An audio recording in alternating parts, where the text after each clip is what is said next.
So second speaker is Bilal from 10X Engineer, and if I'm correct, you will have just a short presentation, then we'll have a video, and then back to the conclusions and for questions. So the floor is yours. Thank you very much, Kevin.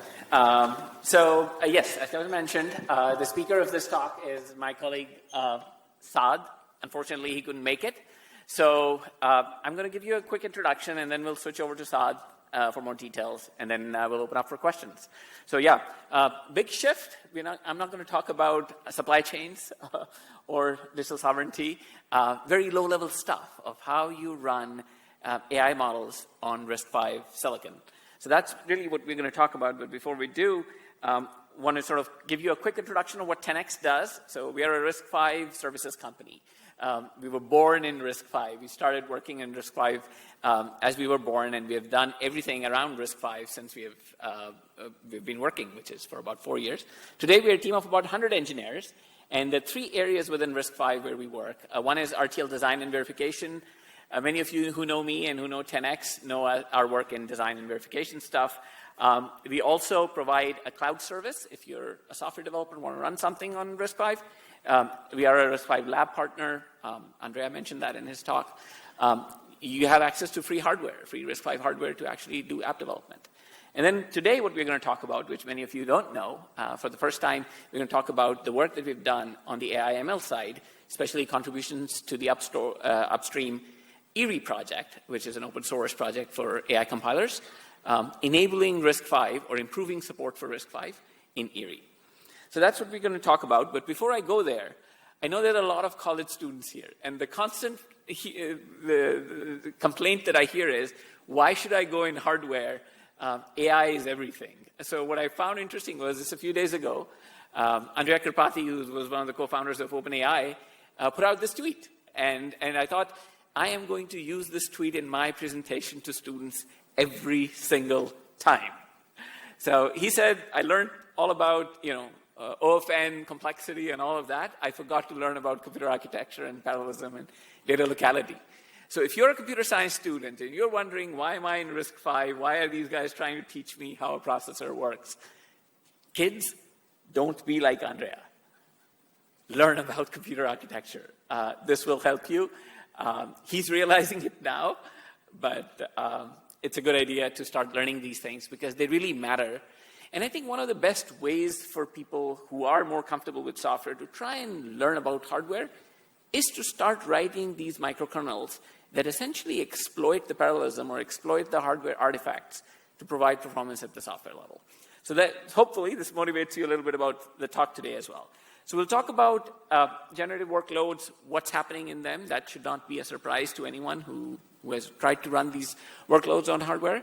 We'll talk a little bit about IREE and what it does and why we like it. And you heard from Krista as well. They're using this, and many other companies are using it. Then we'll get into what we've done in terms of enabling these custom kernels. And finally, some results of how performance went up when we did that, and open up for questions. All right, so if you worked on generative AI workloads, these are transformer-based auto-regression models. Really, the kernel of the computation is the matrix multiplication, right? And I'm sure if you work, trying to architect machines or trying to run these things, you've realized this is where this needs to be optimized, right? Amdahl's law. So at the bottom, we're showing some more data in case you haven't seen data on this, which would be odd.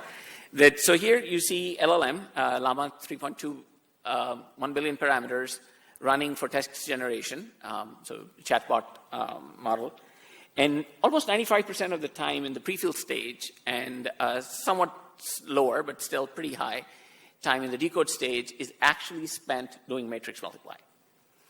So if we want to optimize, obviously, GenAI workloads, matrix multiply is what we need to focus on, whether it's hardware architecture or it's compilers or it's runtimes. So that, I think, should be pretty straightforward. And why we like IREE is, so what is IREE? It's an MLIR-based framework, completely an open source project, MLIR-based framework that gradually lowers your high-level model down to machine code. And The beauty of it is that it allows for this heterogeneous architecture where you have a host and a device model. So the host schedules the stuff on the device.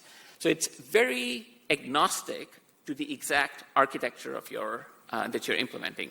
What you have on the device side or your accelerator side versus what you have on the host side. So IREE allows you to map to these architectures in a very flexible and customizable way. And the way it does that is by essentially giving designers an option to specify their own hardware abstraction layer, or HAL. So what we've been trying to do with customers is to enable custom HAL for their hardware so that the IREE top-level flow, the front-end flow, can be used for their specific hardware and can be actually optimized.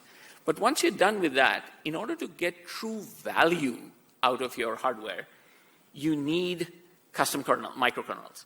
These microkernels are somewhat of a more sophisticated form of assembly, so they're still very close to assembly. But the beauty of them is that they allow standalone development where you don't have to optimize everything at the same time. So you can write kernel for a specific operation, a specific type of computation, test it, and then load it up into IREE statically. So that's the beauty, that's the sort of power that a platform like IREE gives you, where you can optimize operations that you know are important for your computation at a low level, and then integrate into a high-level platform. So with that, I'm going to hand it over to Saad. Can we play the video, please? Here, Saad will describe the work that we've done in IREE on this.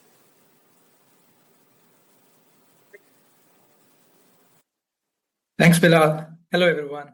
I'm Saad, and I lead the AI ML team at 10x.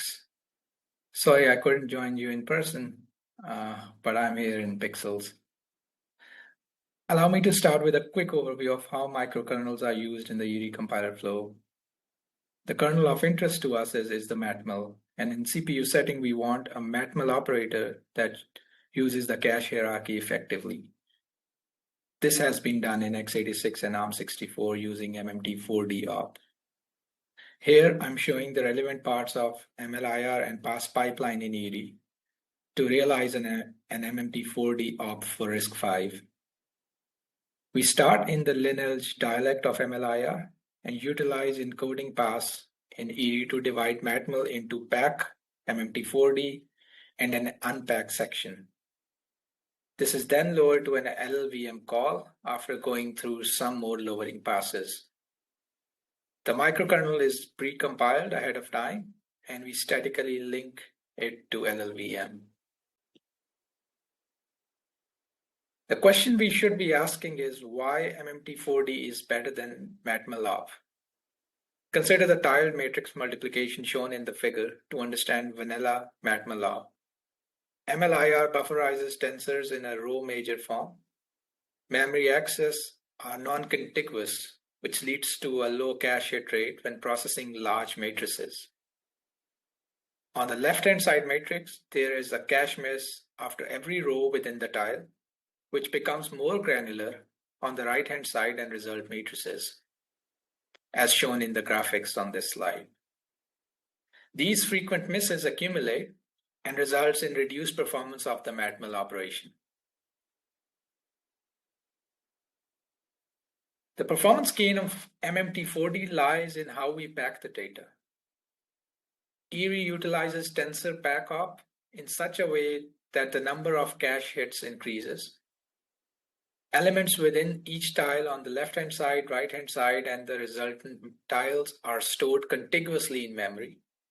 Similarly, the tiles themselves are also laid out contiguously.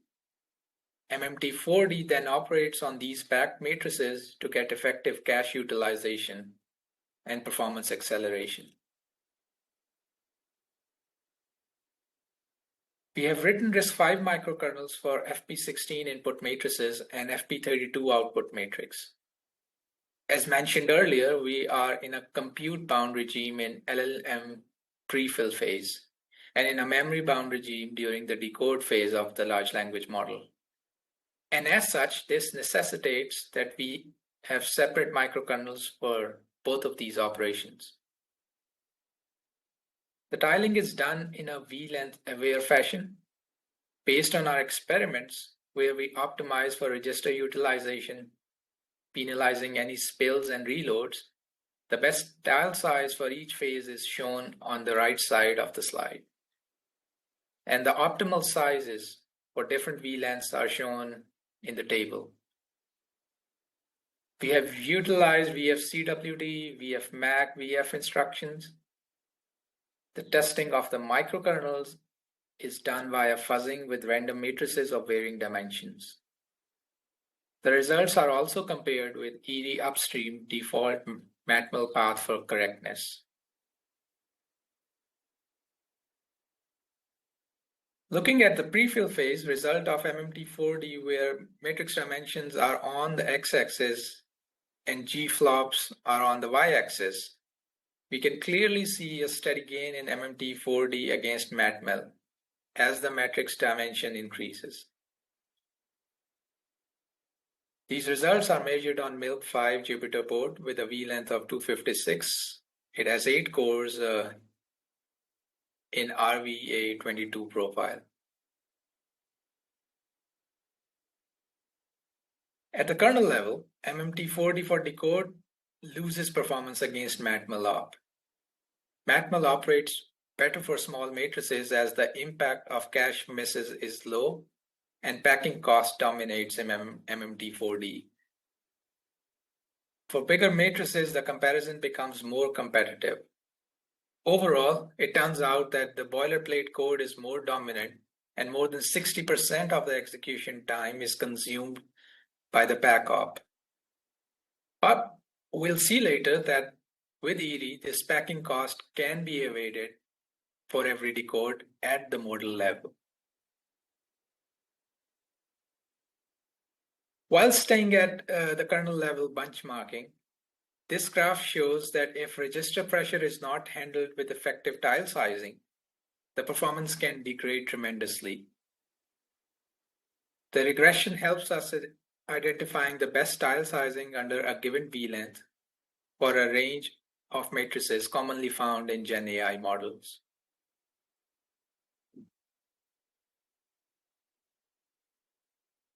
Going past kernel level benchmarking, we establish the gains at the model level. Here, we are testing Llama 3.21 billion parameter open source model.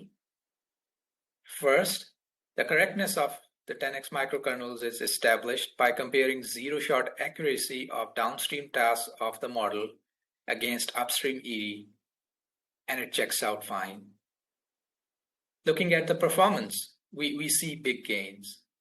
On the prefill, 10x IREE outperforms both llama.cpp and upstream IREE for RISC-V vector by more than 2x.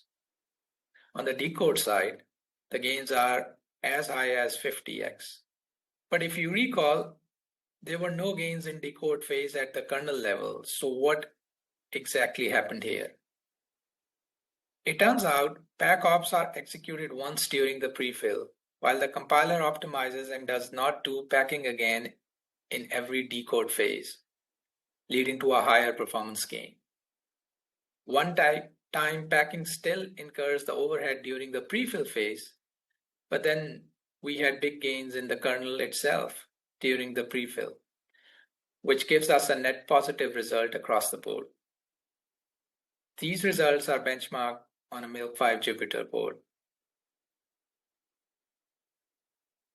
We have tested the model in both a single and multi-threaded setup. The gains are maximum in the range of 4 to 8 threads. The performance plateaus after 8 threads until 32. But the tokens per second in 10x IREE remains almost twice to that of the upstream version.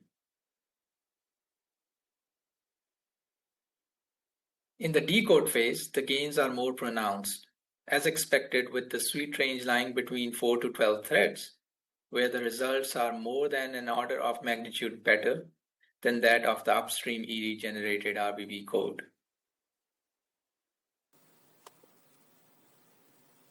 We'd like to give a shout out to the following works and the overall open source spirit of the RISC-V community, which we have found to be very helpful to our work. Over to you, Bilal.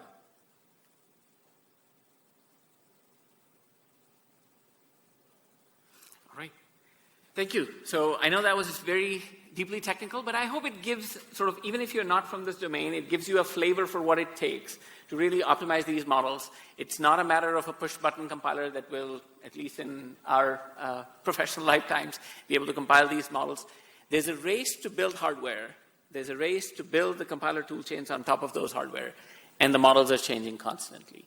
So I think a lot of interesting work needs to be done when we talk about the AI space and RISC-V making an impact there or being the dominant architecture there. I think a lot of work needs to be done at the layer that we just talked about to make it better. So if you're a student, if you're a faculty member, and you're looking for some interesting problems to solve that touch upon architecture but also give you that, that sense of working on AI, please do talk to us. There's a lot of work where we would love to collaborate. These kernels are in the process of being upstreamed right now. So they're going through reviews. Hopefully by the end of this week, they will be all merged into the mainstream. Can we switch to the slide, please? Just a conclusion slide. All right. So if you are interested, please come talk to us. There's a lot more work that needs to be done. And we'll absolutely be delighted if you want to contribute. We have a poster about it also, so come talk to us at the poster. There's a bunch of stuff that on the hardware side as well on the Cloud5 side that we're presenting at this conference. So come see us tomorrow and Thursday. We can talk at the posters. Thank you so much.